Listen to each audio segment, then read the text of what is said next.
சரி. அடுத்ததாக இன்னும் ஒரு முக்கியமான விடயம் கோழி. கோழி சாப்பிடுவீங்க. நிறைய பேர் கோழி சாப்பிட்றது. சிலர் தினமும் இல்லை, கிழமைக்கு 2-3 தடவைகள்லாம் சாப்பிடுவாங்க. எனவே கோழி சாப்பிடுவது கவனம். இது இன்றைய திவைன பத்திரிகையில் வெளியாக இருக்கின்றது.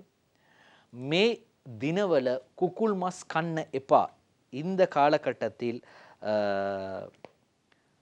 குக்குல்மஸ் கோழி இறைச்சி சாப்பிட வேண்டாம் என்று சொல்கிறாங்க. ஏன் சொல்கிறாங்க என்று பார்க்கலாம். அந்த செய்தியை நாங்கள் இன்றைய திவைன பத்திரிகையிலே அந்த செய்தி வந்திருக்கின்றது. கோழி இறைச்சி சாப்பிட வேண்டாம்.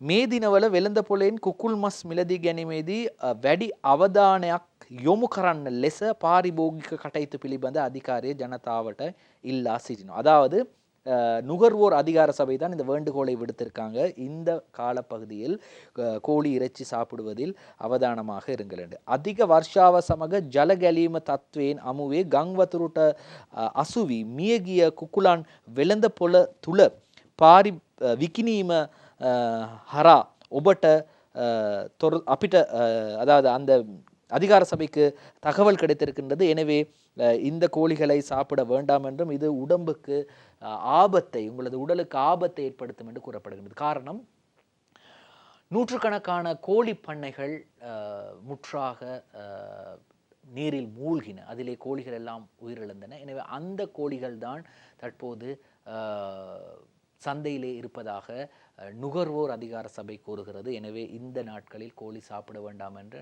நுகர்வோர் அதிகார சபை கூறுகிறது. 1977 என்ற தொலைபேசி இலக்கத்திற்கு அழைத்து இது போன்ற சம்பவங்களோ அல்லது இது போன்ற அதாவது வெள்ளத்தில் இறந்து போன கோழிகளை விற்பது உங்களுக்கு தெரிந்தால் நீங்கள் அறிவிக்கலாம் என்றும் அந்த அதிகார சபை கேட்டுக்கொள்கிறது.